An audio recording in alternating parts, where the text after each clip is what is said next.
Hello, and welcome to Insider Insights. I'm Emma Wegner, Associate Educator in Public Programs and Creative Practice at the Met. While the museum is temporarily closed, we're providing closer looks at objects from the collection and exhibitions with Met experts. We hope you'll continue to join us as we debut each new program in the series. Today, we're joined by my colleague Alison Hokanson, Associate Curator in the Department of European Paintings, who is going to discuss Sleep, a painting by the 19th century artist Pierre Puvis de Chavannes. One of Puvis' favorite compositions, Sleep evokes the fragile beauty of repose and togetherness. Alison, thank you so much for being with us today. Thank you, Emma, and thank you everyone for joining me today. As Emma mentioned, the painting that I want to share with you is titled Sleep. I've been thinking a lot about it recently, and not just because it depicts one of my most cherished activities as a parent of young children, although that is true. This painting was made around 150 years ago, between about 1867 and 1870 in France. As Emma said, it was painted by the artist Pierre Puvis de Chavannes, often simply called Puvis. And I want to start this talk by telling you a little bit about him, because it helps explain the painting. Puvis was one of the most celebrated painters of his time in France, and also one of the most singular. He took as inspiration the art and cultural ideals of classical antiquity, primarily ancient Greece, and developed a highly individual approach centered on the qualities of purity, harmony, and serenity. In terms of subject matter, this is an art that seeks to rise above everyday realities, to evoke higher ideals, to offer a poetic vision of the past and the present. The style is restrained and simplified to a degree that was highly original in Puvis' time, and for many of his viewers, revelatory. He was unusual in that he built his career in the tradition-minded, state-sanctioned art world, but he was also a touchstone for the younger artistic vanguard, artists like the French painter Paul Gauguin, who quoted Puvis' painting Hope in his still life of 1901, the Swiss painter Ferdinand Hodler, the American Arthur B. Davies, and even Pablo Picasso. Vincent van Gogh beautifully expressed his admiration for Puvis in a letter describing the composition between art and nature, a version of which is now in the Met. Van Gogh praised the painting's color and its depiction of, in Van Gogh's words, all humanity, all nature simplified. Van Gogh went on to write, "By looking at it for a long time, one would think one was present at an inevitable but benevolent rebirth of all things that one might have believed in, that one might have desired, a strange and happy meeting of the very distant days of antiquity with raw modernity." And I think what Van Gogh's writing illuminates is the way in which Puvis' paintings resonated with his audience, not only on a visual level, but also in terms of their meaning and in terms of the emotions, the states of minds that they created. We might wonder, given how respected Puvis was in his time, why he's not better known today. And one of the reasons is that Puvis made his reputation with monumental murals for public buildings in France, which obviously don't travel and which are hard to capture in photographs. In the United States, the only example of Puvis' mural work is the staircase in the Boston Public Library. Puvis did create smaller replicas of his murals, such as this painting, and independent easel paintings, such as Sleep. But it can be difficult looking at those works to get a full sense of his ambitions and his accomplishments. Another reason that I think Puvis is not more widely appreciated is that much of his work invokes a past, a symbolic language, a set of values and beliefs that can seem quite distant from our own. We are not necessarily coming from a time, from places, from cultures with a profound investment in or a profound identification with the distant past of classical antiquity. And that can make it hard to appreciate what seemed so vital and so engaging in Puvis' work. On a personal level, I find that for me, it requires patience and close looking, and I'm hoping to do a little bit of that with you today.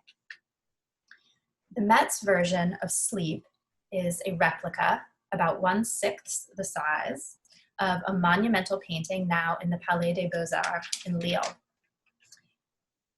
Puvis described that painting as his favorite work and considered it to be exemplary of his approach.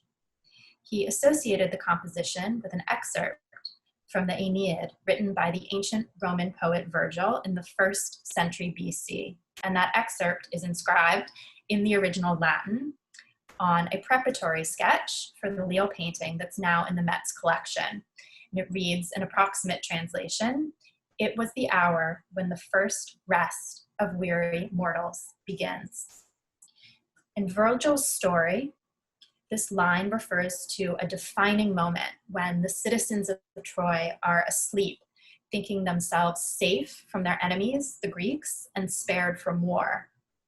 But in fact, the Greeks are about to emerge from hiding, storm the city, and slaughter the Trojans. So what this excerpt refers to, what it's about, is a sense of false security, the Trojans' tragic unawareness of the precariousness of their situation. Puvis does not illustrate Virgil's text. Rather, he takes a poetic cue from that single line. It was the hour when the first rest of weary mortals begins. And he shifts the context away from violence, from turmoil and war, to something much more peaceful, which is rest after harvesting, cued by the scythe at right, by the sheaves of wheat, by the sacks of grain. This is an idyllic scene. People are asleep, out of doors, under a beautiful moon. There's a sense of being at one with nature, which is amplified by how the contours of their bodies echo the landscape. For example, the way in which the gesture of the mother holding her sleeping child is mimicked by the curvature of the tree branches enfolding the sleeping figures on the ground. Or the way in which the contours of the figure's body, the sleeping figure's body in the foreground, mimic the angle of the land. The atmosphere of calm and of stillness is heightened in the Met version by the muted colors, by the softening of detail, and by the flattening of depth, which creates the effect of nighttime perception of things seen in a dream state. And for me, there's lots to admire in this painting. The tactile quality of the moonlight as it falls over the figures, the rhythmic choreography of the way in which they are arranged in groups and alone, draped and undraped, shown from the front, from the side, from the back, the way in which they mirror each other in this group of reclining, sleeping figures leading away to the left, or the two sleeping figures flanking the man at right.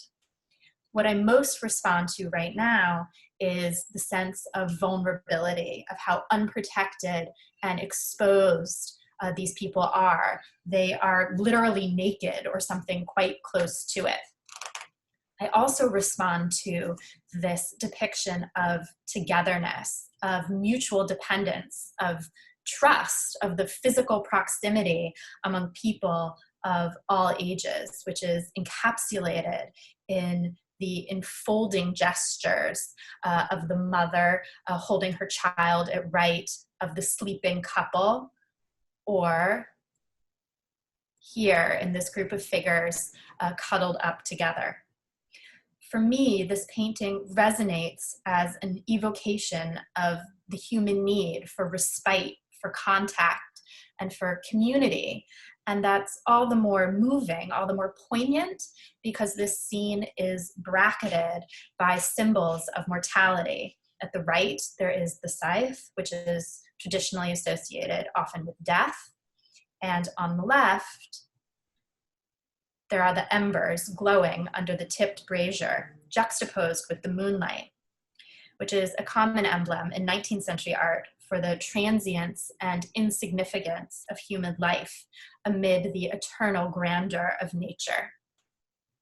And so we come full circle in a way back to the text by Virgil.